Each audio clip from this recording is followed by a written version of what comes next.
अंतर्राष्ट्रीय सांकेतिक भाषा दिवस 2024।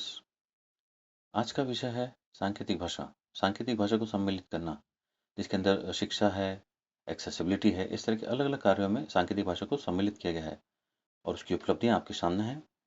आरपीडब्ल्यूडी एक्ट 2016 में जो आई थी, उसके अंदर सांकेतिक भाषा को सम्मिलित किया गया है और सरकारी विभागों द्वारा सांकेतिक भाषा को महत्व दिया गया है, उसकी जानकारी दी गई है और उसको प्रोत्साहित किया गया है एक्सेसिबिलिटी के लिए, कम्युनिकेशन के लिए।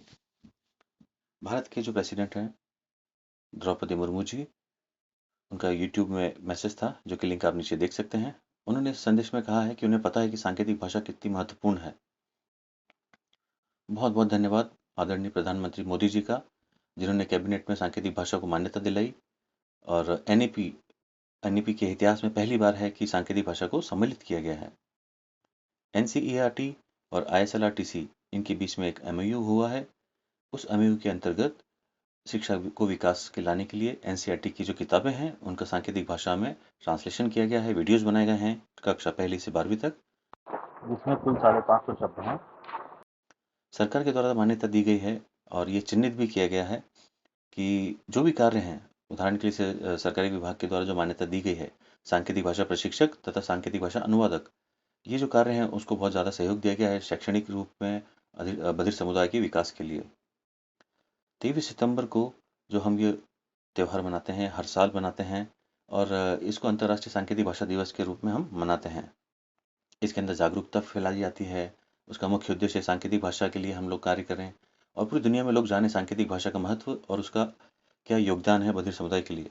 और ये हर साल कार्यक्रम होते हैं और आईएसएलआरटीसी के अंदर इस तरह के कार्यक्रम किए जाते हैं जो कि नेट के सहयोग से, नेट के साथ किए जाते हैं, जो कि सरकारी मान्यता द्वारा प्राप्त हैं।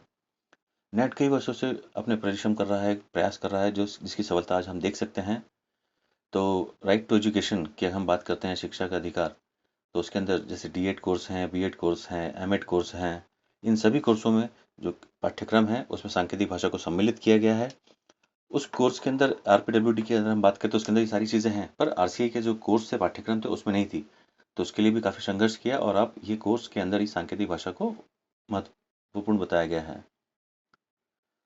कई वर्षों से हम देख रहे हैं कि जो अगर होम मिनिस्ट्री की तरफ से जो मान्यता मिली है, तो जो सर्विसेज दी जाएँ बधिर समुदाय को, उसके अंदर कुछ महत्वपूर्ण दिए, जैसे पुलिस स्टेशन है, जेल के अंदर, या किसी भी प्राकृतिक आपदाएँ जो आती हैं, उनको लेकर सांकेतिक भाषा के माध्यम से एक्सेसिबिलिटी दी गई है बधिर समुदाय को। नेट कई सालों से प्रयास कर रहा है और विकास के लिए कार्य कर रहा है।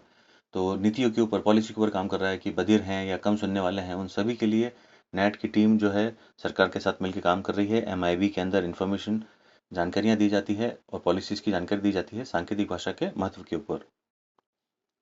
सितंबर 5, 2021 को मोदी जी ने ट्वीट किया था और उस ट्वीट में ये कहा गया था और ये बताया गया था कि सांकेतिक भाषा क्या, जो डिक्शनरी बनाया गया है, उसके अंदर बहुत महत्वपूर्ण चीज़ें हैं और इस डिक्शनरी का उद्घाटन भी किया गया था। तो बहुत बहुत धन्यवाद मोदी जी का।